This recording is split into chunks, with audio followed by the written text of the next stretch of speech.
It's been over a year since a plane crash claimed the life of Polish President Lech Kaczynski. How could it have happened that the plane crashed and didn't reach the airport? Worse, the president's plane crashed on Russian soil. This was a chief of state of a neighboring country, an extremely sensitive political mission. Russian experts have conducted an investigation and reported their findings. The Polish pilots are at fault. It seemed there was some kind of dirty trick here.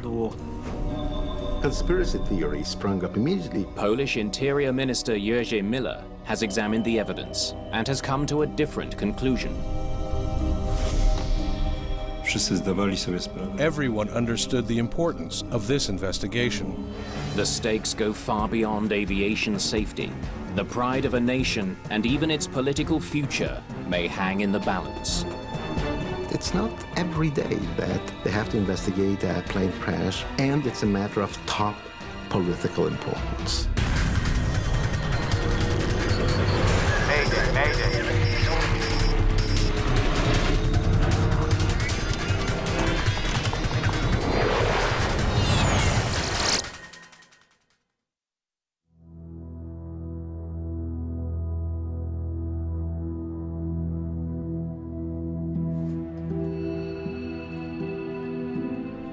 Jerzy Miller is just hours away from revealing the conclusions of Poland's independent investigation into the devastating crash at Smolensk airport.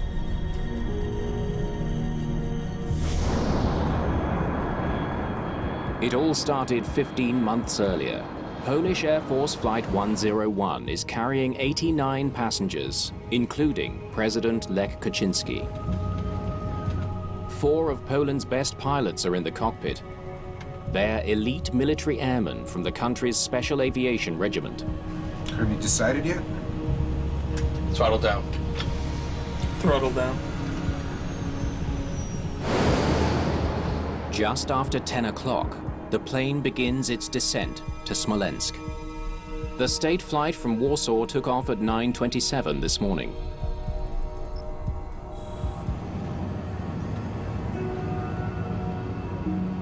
The passengers are a cross-section of the Polish elite, dignitaries on their way to mark a grim and controversial anniversary. This anniversary was on April the 10th. It was a great Polish tragedy, the murder of Polish soldiers in World War II by Stalin. In 1940, Stalinist forces marched 22,000 Polish officers and intellectuals into Russia's Katyn forest to be executed. The Soviet government took the decision, the document still exists, to murder them all.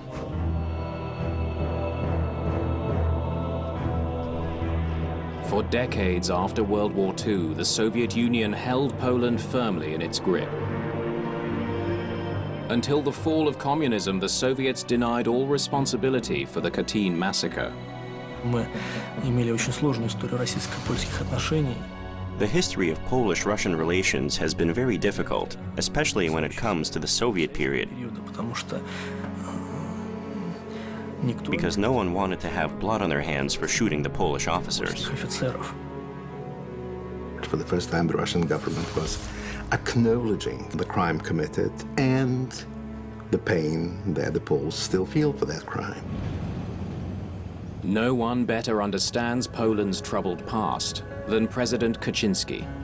He's a highly respected statesman with political roots in the anti-communist solidarity movement of the 1980s. Kaczynski cared extremely deeply about Polish national tradition, wanted to be there to commemorate the dead on the anniversary of the massacre. By visiting a memorial near the site of the massacre, the Polish president is taking an important step towards reconciliation. Of course, there was a lot of media attention for this event. We started preparing and making arrangements around 2 weeks ahead of time. The man who has organized this momentous occasion is Director of Protocol Mariusz Kazana.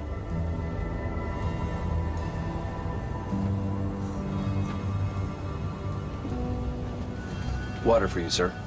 President Kaczynski and his wife Ma'am? are joined by many of Poland's top brass, including Lieutenant General Andrzej Błaszczyk, commander of the Polish Air Force. There are also descendants of the victims of the massacre traveling to today's ceremony. To the extent that I can attempt to imagine their mood, it would have been solemn and powerful and sad. The elite crew is flying a Tupolev Tu-154M, an extremely popular Russian-built plane. As they get closer to the airport, the workload picks up. Flight engineer Andrzej Michalak must calculate engine performance. May I please have the temperature and pressure? I'll tell you what the temperature is. Cold. He needs some vital information from the tower. Are we gonna speak Russian? Yes. English is the international language of civil aviation. But since Smolensk is a military airport, controllers here speak only Russian. Passenger jets don't normally land at this base. But for the Polish delegation, it's the closest runway to the Katyn Memorial. This was a military airfield, and the incoming flight was, as a matter of fact, civilian. It doesn't matter that the crew was made up of members of a special division of the Polish military. The plane was flying according to the rules of civilian aviation. Captain Arkadiusz Protasiuk is the only member of this crew that speaks Russian. He'll have to handle the communication with the tower. Польский 101, Polish 101. Good morning. Polish 101 acknowledge. Polish Air Force, we have fog. Visibility is 400 meters. Understood. Polish Air Force 101. Heavy fog, visibility is only 400 meters. The fog was so dense nothing was visible. You couldn't see your hand in front of your face or the person standing next to you. Smolensk Air Base doesn't have the equipment needed for a radio-guided landing. It is not the best technologically equipped airfield in our country. The pilots will first have to descend to 100 meters, then look for the runway. Once they spot it, they will have to land manually. Temperature and pressure, please. Temperature is +2, pressure 745. We do not have landing conditions. Continuing our approach, if we're unable to land, we'll go around on autopilot. Captain Protasiuk takes his plane lower to get a first-hand look at landing conditions. From their flying experience, the crew knew that fog can be uneven. 1 minute, it can be very dense, but 10 or 15 minutes later, the wind can clear it. But as they get closer, the fog gets even thicker. Approaching outer marker. On course and on glide slope. Then the situation takes a turn for the worse. As the crew strains to catch sight of the runway, the sound of an alarm suddenly fills the cockpit. 100 meters. Terrain. We are leaving for a go-around. In the cabin, passengers are preparing for an imminent landing. Terrain. Pull up. 90 meters. But the crew is struggling to make the plane climb. Terrain. Pull up. Terrain. Pull up. 40. Terrain. Pull up. Terrain. 30. Pull up. 20.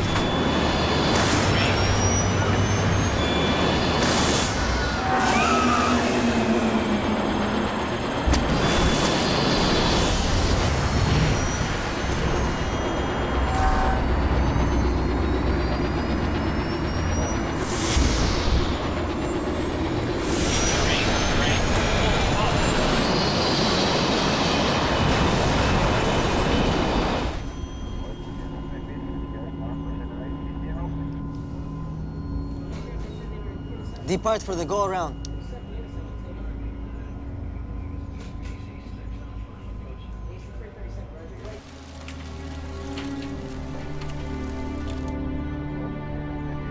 How long has it been? One of the darkest days in Polish history. A day that was to have been commemorated by the president himself will now be remembered for yet another tragedy.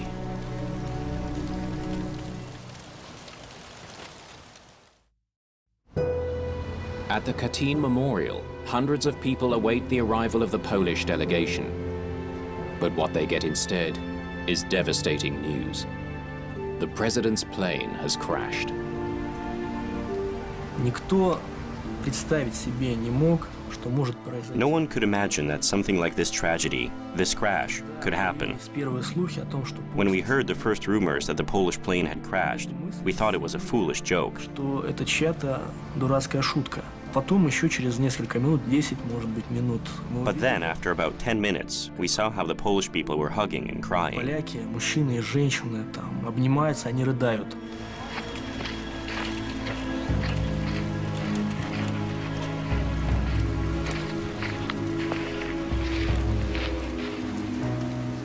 Первый очевидец, который снял There was a witness who used a cell phone to record the very first seconds of the tragedy, when you could still see the fire, when the fuel was still burning. когда еще топливо горело.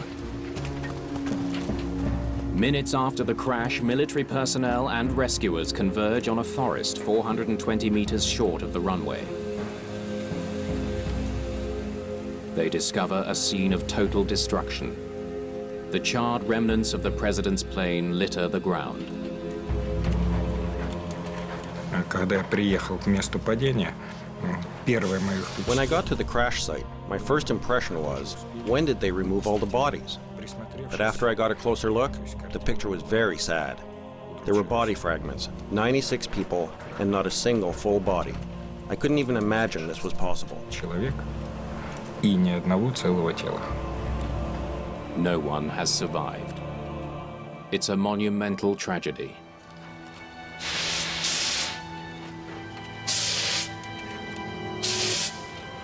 Единственное, наверное, единственное уцелевшее вещь. The only thing I could see that had survived was the wreath they were bringing to the Katyn Memorial. Который они везли на Катынский мемориал.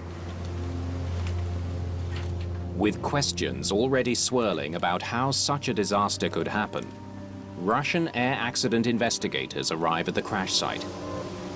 We'll need a command post. See what we have to work with. They are members of the Interstate Aviation Committee known as the MAK.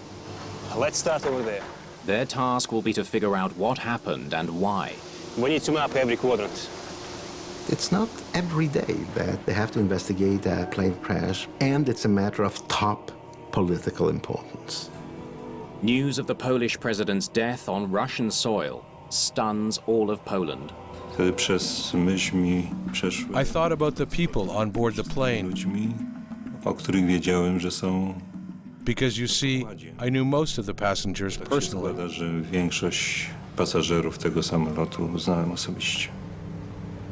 As the nation grieves, shock and sadness soon become mixed with suspicion. My first thought was it an attack?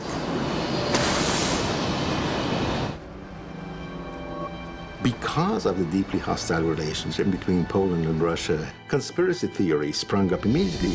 Many Poles are convinced the world has just witnessed an assassination, a targeted killing orchestrated by President Kaczynski's political adversaries. These were accusations that not only the crash was an intentional attack by the Russians, but that the Polish government knew it and was actually in cahoots with the Russians in order to eliminate a dangerous political opponent. With so many high-ranking officials now dead, some fear Poland's entire government may collapse. I was terribly concerned that we might not make it, that these were the 100 out of the 400 most important people in Poland.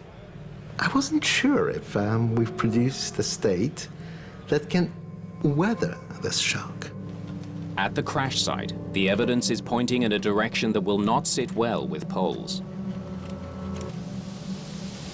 Why would we even try to land in this fog? Some claim the Polish pilots should not have tried to land in the heavy fog. The suggestion raises anger in Poland. For the partisans of the conspiracy theory, it was just another Russian whitewash. Poland's leaders are desperate to uncover the truth about the crash. They send their own investigators to work alongside the Russians. To było duże wyzwanie. It was a big challenge.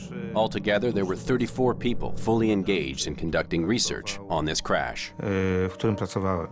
What have you got so far? Podeszliśmy do badania. We approached the investigation with sound procedures, W związku z czym na wstępie przyjęliśmy, że meaning that in the beginning, we assumed that every potential cause was possible, stopniowo and then we gradually eliminated what didn't fit. to, co okazywało się, że nie wystąpiło. They launch a painstaking search for any evidence that the flight may have been brought down by assassins. Sprawdziliśmy również, czy nie ma We also checked to see if there was any trace of explosives on the airplane wreckage. na szczątkach samolotu. Careful analysis by both Russian and Polish experts reveals no explosive residue on the wreckage. No sign that the plane was shot down. Investigators on both sides agree. The crash is a tragic accident, not a political assassination. Natomiast bardzo szybko taką przyczynę That possibility was ruled out very quickly because of the complete lack of evidence. ten czynnik brać pod uwagę. Investigators must find the plane's black boxes. Excuse me? Any sign of the flight recorders? Not yet, but it's our top priority. You know, of course, we need all three. Of course. With suspicion growing at home, Polish investigators anxiously want to get their hands on all of the plane's recorders. The Tupolev had 3. The cockpit voice recorder and the flight data recorder are Russian-made. Have you decided yet? They will reveal what the pilot said and how the airplane performed. A third Polish-made device called the Quick Access Recorder also captures flight data, but it can only be read by the device's Polish manufacturer. If the Russian and Polish data match, investigators will be assured that no one has tampered with either machine. Było to istotne, ponieważ It was essential because we expected to hear suspicions or accusations from the public that the data read by the MAK experts had been tampered with. specjalistów z MAK mogły być zmanipulowane. While the search for the recorders continues, investigators seek answers from the air traffic controller on duty that morning. They want to know why the pilots tried to land in such heavy fog. They were not coming in to land. They were only doing a trial approach. They learned that the crew was warned about the poor visibility, We do not have landing conditions. but they wanted to judge conditions for themselves. Polish 101. From 100 meters, be prepared to do a go-around. The plan was to descend to 100 meters and then fly over the airport. And 100 meters, that was the decision height. Lądowanie poniżej minimów zawsze niesie ze sobą Approaching below the minimum always brings the risk of hitting objects on the ground. After that, there's no certainty that attempting a go-around can be done safely. procedura odejścia na drugi krąg zakończy się bezpiecznie. But investigators are puzzled. Something doesn't add up. At an altitude of 100 meters, the plane should have easily cleared the trees.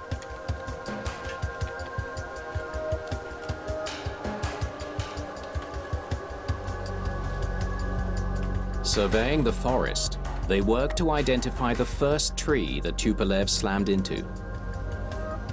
They find it slightly more than a kilometer from the runway.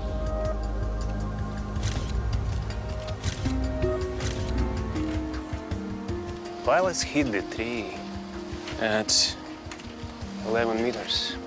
If they intended to fly at 100 meters, how did they hit the tree? We need more information. For some reason, the presidential jet was flying dangerously low as it sped towards the airport. Was it a failure of the Russian plane or a mistake by the Polish crew? Investigators move one step closer to finding some answers with a major breakthrough: the recovery of the two Russian-made black boxes.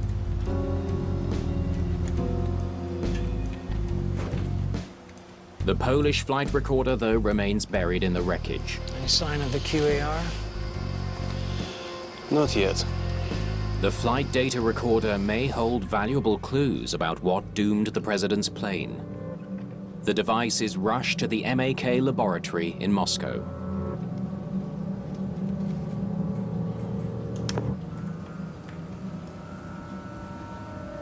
Investigators download the data, searching for any sign of an onboard mechanical failure. But the analysis comes up empty. Looks like everything was functioning. Until the moment the plane struck the first tree, there was no malfunction whatsoever. We'll send you a copy of the data. It's beginning to look like the initial speculation is true. The Polish pilots may be at fault. Polish investigators need to be sure the Russian data has not been tampered with. Their only hope is to find the missing Polish-made flight recorder. But so far the search is proving fruitless. Dopiero nałożenie tych Only by combining all the parameters could we answer the questions. Did the crew follow procedures? Was the plane working properly to the end? Czy samolot do końca był sprawny? Meanwhile, investigators from both countries turn their attention to the cockpit voice recorder. Jest to bardzo ważny element, który zawsze pomaga osobom, które... This is a very important element that helps accident investigators understand the crew's last moments in the plane. No, aktywności załogi w samolocie. Ready? Let's go ahead. They immediately notice something unusual.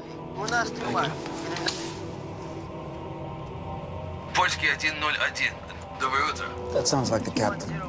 The captain is the one making radio calls to air traffic control, and he's doing it in Russian. Why is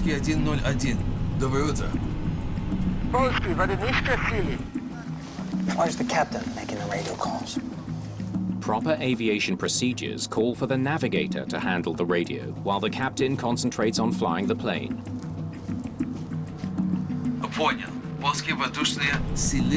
Investigators suspect the captain decided to handle the radio himself because he was the only one who could speak Russian. Dla dowódcy, który, tak jak wcześniej rozmawialiśmy, The captain who was flying the plane was in charge of the crew and handling the radio communication. His workload was too heavy. To obciążenie było zbyt duże. Moments later, the recording reveals something even more surprising. Mr. Director, fog has rolled in, and the conditions we have right now will not be able to land.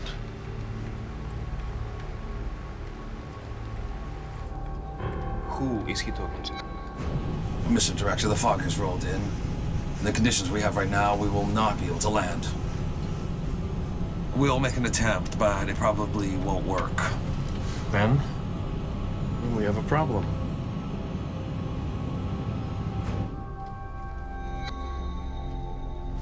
Sounds like Kazana, the director of protocol. What he's doing in the cockpit? The pilots were not alone in the cockpit. Tutaj słyszeliśmy głosy. We could hear voices of people who were definitely not crew members, and this meant that the cockpit was accessible to people who were not part of the flight crew. From 100 meters, be prepared to do a go-around. Acknowledged. Safety rules forbid visitors in the cockpit at key points in the flight. Było to dla nas... It was surprising because it confirmed that the cockpit wasn't sterile. There's a rule that below a certain altitude, pilots should be isolated from the rest of the plane so they can concentrate on their tasks. Samolotu, aby mogli się skoncentrować na swoim zadaniu. It now appears the presence of so many top officials on board affected the decision to land. Sir, I have some news from the cockpit. Pisaliśmy to jako We described it as indirect pressure, the pressure resulting from the weight of the task and the mission the aircrew was completing. którą załoga wykonywała. Some investigators believe General Błasik also visited the cockpit. As the mystery behind the crash of Air Force 101 grows deeper, one thing is clear. In a crash, be it an air crash or a political crash or a crash in human relations, very seldom there's just one factor. There is much more to this tragedy than simple pilot error.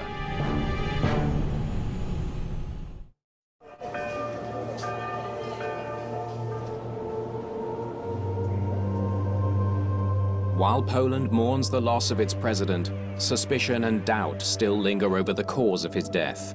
Conspiracy theories are spreading. The Polish media distrusted the information provided by the Russian experts. It seemed there was some kind of dirty trick here. But at the crash site, investigators have uncovered the one thing that could erase many of those suspicions: the Polish-made flight recorder.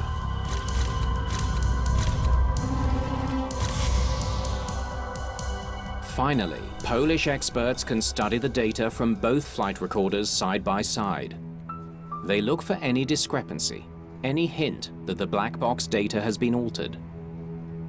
After a careful analysis, they reach a definitive conclusion. All the data's here. The two sets of data are a perfect match.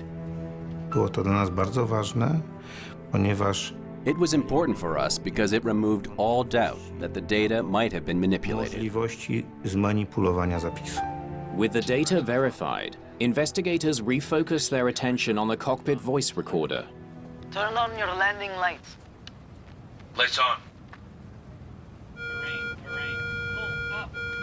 They hear a warning that the plane is dangerously low. But strangely, the pilots don't seem to react to it. You can't see a thing. Why aren't they concerned about their altitude? They should be. Działanie pilotów. The reactions of the pilots and the crew should be immediate, without any hesitation. Dla nas, podczas gdy wysłuchaliśmy pierwszy raz, When we listened to the recordings for the first time and heard the very clear system warnings, it was very surprising that the crew didn't react properly. że załoga nie zareagowała w sposób właściwy. Turn on your landing lights. Investigators are puzzled by the crew's behavior. They compare the plane's intended flight path to the altitudes called out by the navigator. 100 meters. 90 meters. 40. 30. 20. Stop. 40. Just after the navigator calls out 20 meters, 20. the unmistakable sound of the plane hitting the first tree. 20 meters? They hit the tree at 11 meters, not 20.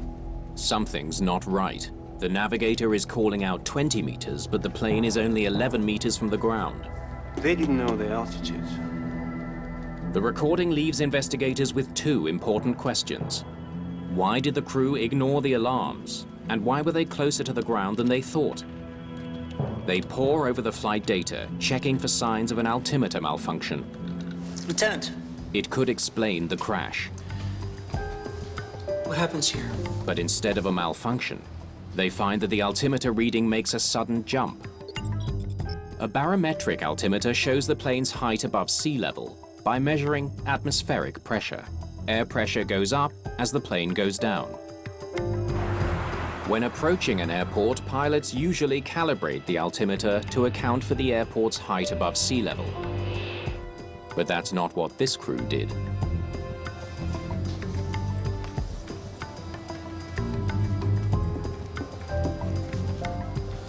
Someone reset the altimeter. Jeden z członków załogi przestawił wysokościomierz. One of the crew members switched the captain's altimeter to a pressure which changed the altitude reference. Odebrał informację, że samolot The plane seemed a little bit higher than it was in reality. wyżej niż był faktycznie. The numbers show that the instrument was reset to its default setting, a move that resulted in an altimeter reading much higher than the plane's actual height above the ground.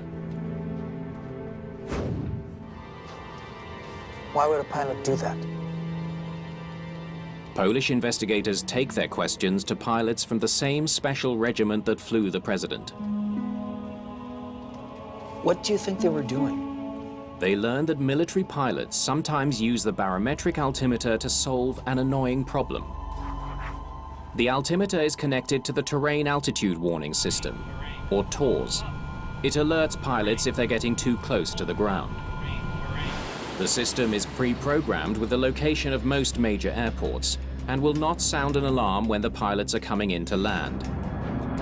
But that only works if the airport is in the database. Many, including Smolensk, are not. The Smolensk airport, which is a military airport, was not included in the TAWS system. The alarm goes off so frequently at military airports that some pilots have developed a dangerous habit of disregarding the sound. You can't see a thing. Przeanalizowaliśmy wiele lotów. We analyzed many flights, and it turns out that they were in the habit of ignoring these alarms. Załogi do ignorowania tego typu komunikatów. And that's not all. You're telling me you actually change the altimeter to the wrong setting? They've also come up with ways to silence the nuisance alarms. One way is to simply reset the altimeter. That fools the system into thinking the plane is flying at a higher altitude. Turn on your landing lights. Lights on. It's a temporary fix. As the crew of the presidential jet continues to descend, the alarm sounds again just 20 seconds later. Start playback. It seems incredible that such an elite crew flying such high-ranking passengers would commit a breach of procedures. 100 meters. Even if they did, it doesn't explain why the navigator was calling out the wrong altitude during the descent. 90 meters. Stop playback. He was using his radio altimeter. Most large jets are equipped with two types of altimeter. 40. Since the barometric altimeter has been reset, 30. the navigator could only have been using the second one, 20. his radio altimeter. It uses radio waves to measure the distance between the plane and the ground below. But the terrain near Smolensk Air Base is uneven. Planes have to fly over a valley to reach it.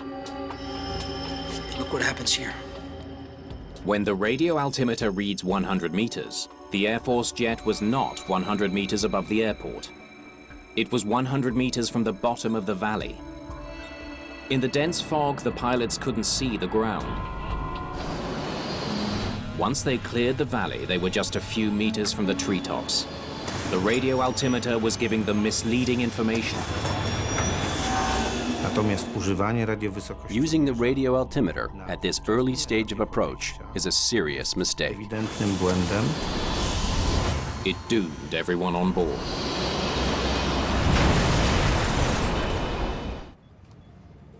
Investigators have discovered why the plane crashed into the forest. But there is another question to consider.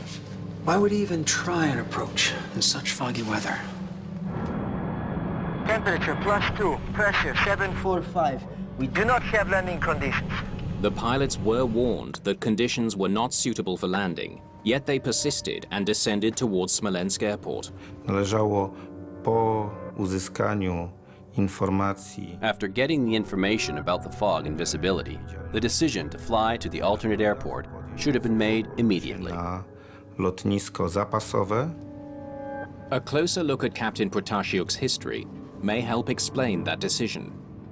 This was not the first time he'd flown with the President of Poland.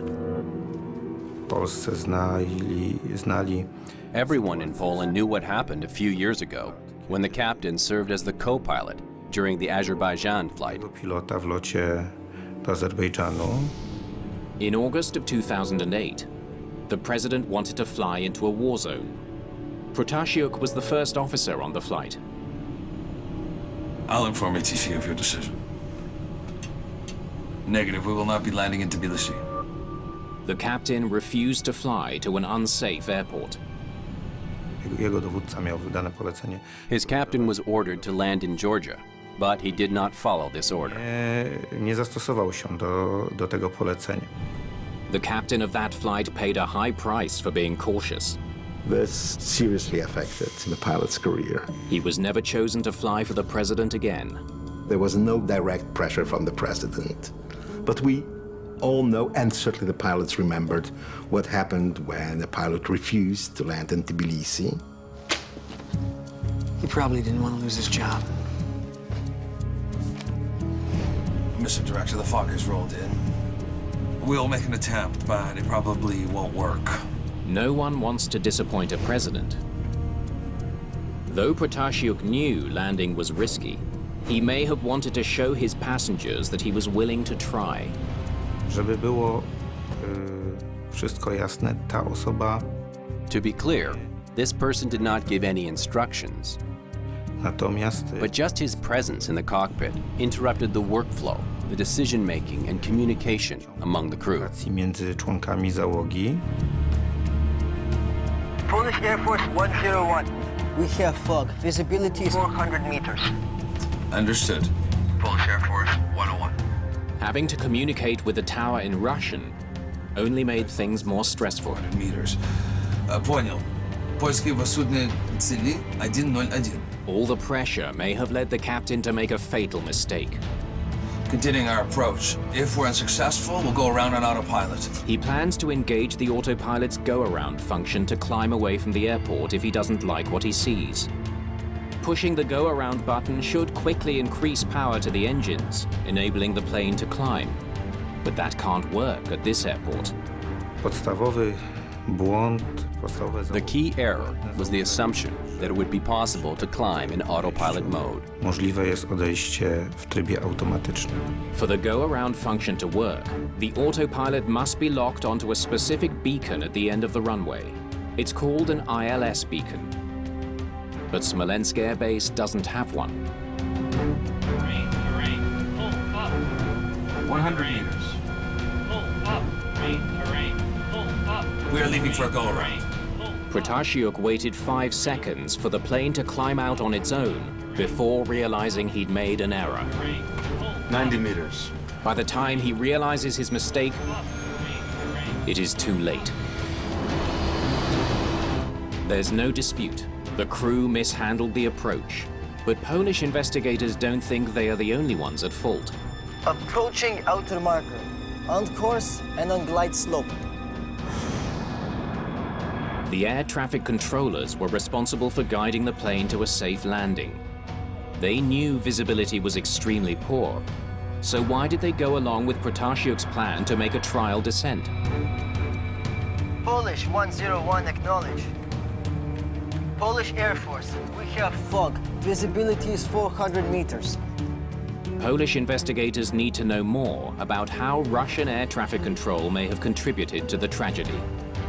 Natomiast niewątpliwie rola. There's no doubt that the air traffic controller has a vital role, especially when the clouds and fog are so bad that you can't see the ground. Trudne, że ziemi nie widzi. The temperature and pressure, please. Temperature is +2, pressure 745. We do not have landing conditions. The investigators are surprised to discover that even though the airbase knew it would be handling a very important flight that day, Are you at 500 meters? the controllers seem unprepared to receive it.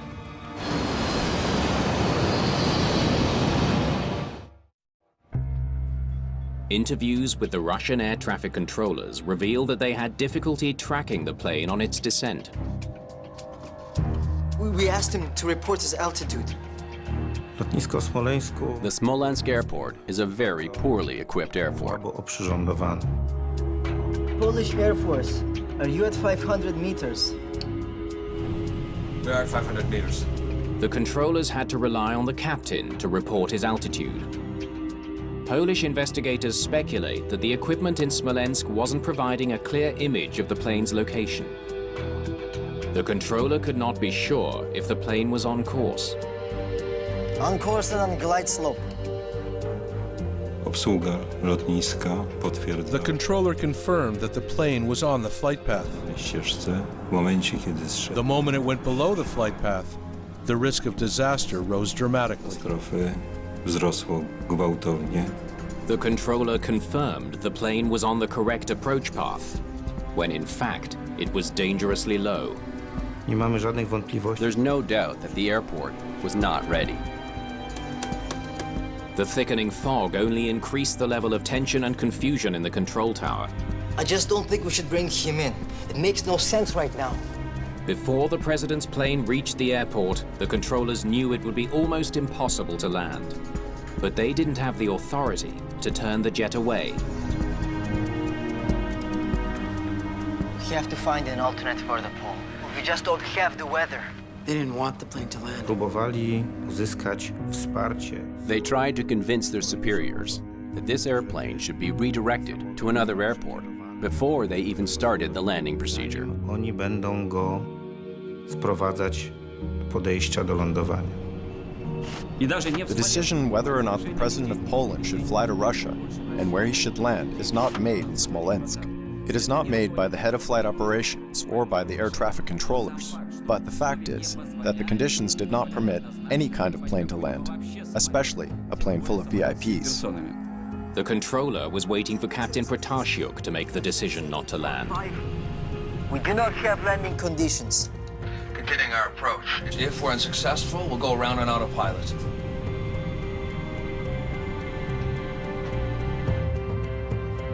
It's his call.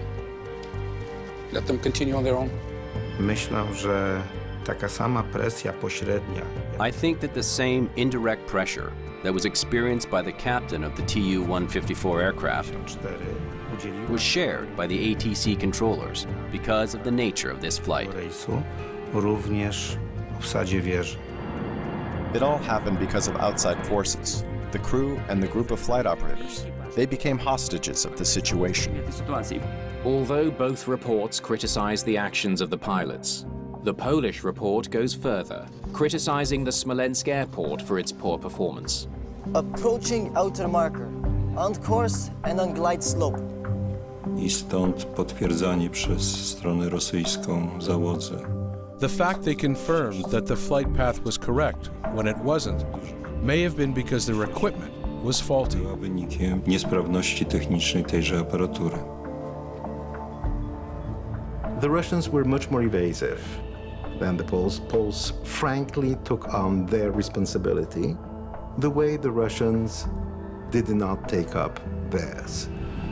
In the wake of the disaster, the special regiment assigned to transport Polish officials is disbanded. A little more than a year after the accident, Poland's Interior Minister Jerzy Miller presents his findings to the world. The Russians dispute his report's conclusions about Smolensk air traffic control. Despite 2 reports to the contrary, deep suspicions persist, including the belief that the president was assassinated. You have people who are desperately trying to understand what happened, and they're given information they're not qualified to assess. I mean, I'm not qualified to assess information of the Russian or of the Polish Commission or of the counter-experts. I'm not an expert. So finally, I have to decide whose experts do I trust. In the end, 2 historic adversaries managed to put aside their differences and work together for a common goal. Cel jest prosty. The goal is simple. Every accident must teach us a lesson. Dla wszystkich, jak szkolić załogę. How to train the crew to make safety their highest priority when making decisions. Jako najwyższą wartość. Unfortunately, learning that lesson has come at a very high cost. Bardzo dużo nas ta nauka kosztowała.